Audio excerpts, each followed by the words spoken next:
रोज की दो चाय और दही बनाएं।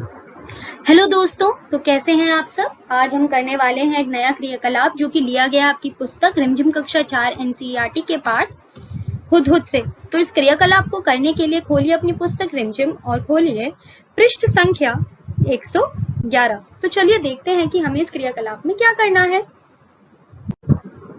बातचीत। तुमने हुदहुद से जुड़ी एक कहानी पढ़ी है। जी हाँ, शाह सुलेमान और हुदहुद के मुखिया के बीच जो कहानी थी वह हमने पढ़ी है कि हुदहुद को उसकी कलगी कैसे मिलती है।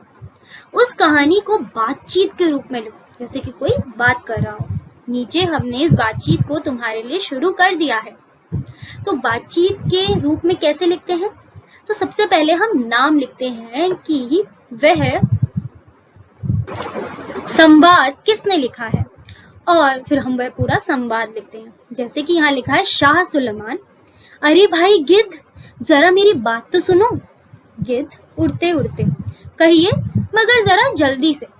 तो यहाँ पे हम देख सकते हैं कि शाह सुलेमान ने यह वार्ता यानी कि यह संवाद बोला है और गिद्ध ने उड़ते उड़ते यह संवाद बोला है। तो सबसे पहले हम नाम लिखेंगे पात्र का और फिर जो उसने संवाद बोला है वो है लिखेंगे।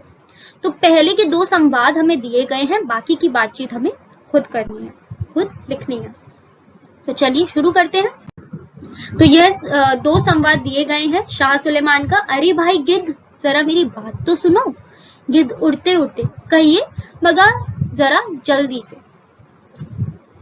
फिर शाह सुलेमान कहते हैं, मैं धूप से परेशान हो रहा हूँ, तुम सब अपने पंखों से मेरे सिर पर छाया कर दो। गिद्ध, हम तो बहुत छोटे हैं और हमारी गर्दन पर पंख नहीं है, फिर हम छाया कैसे कर सकते हैं?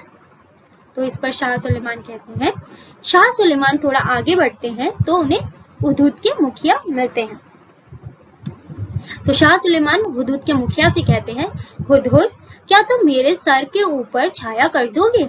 मुझे बहुत गर्मी लग रही है। तो अब मुखिया कहता है, जी हाँ, क्यों नहीं। सारे हुदहुद शाह सुलेमान पर छाया कर देते हैं और उन्हें उनके महल तक पहुंचा देते हैं।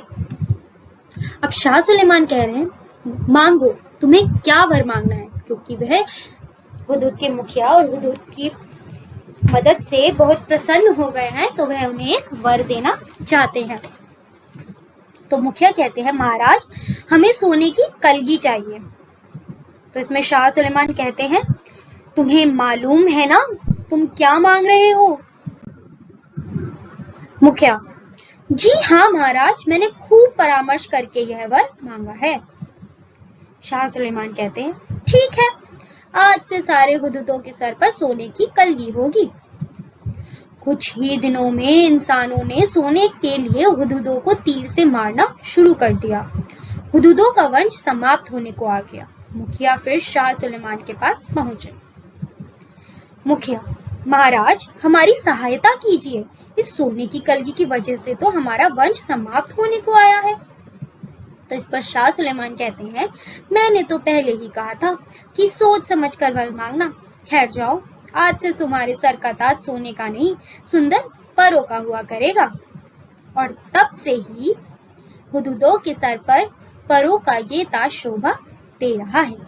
तो हमने ये देखा कि किस तरीके से वार्ता यानी कि बातचीत लिखी जाती है। पहले हम लिखते हैं पात्र का नाम और उसके बाद हम वह वार्ता यानी कि संवाद लिखते हैं।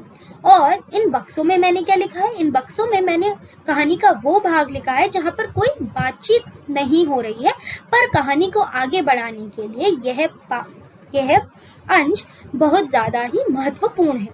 तो इस तरीके से हम बातचीत पात्रों के बीच में लिख सकते हैं। अब आप भी अपनी खुद की वार्ता यानी बातचीत बनाइए और इसी कहानी को अपने शब्दों में लिखने का प्रयास कीजिए। हम मिलते हैं अगली बार एक नई कहानी, कविता या क्रियाकलाप लेकर।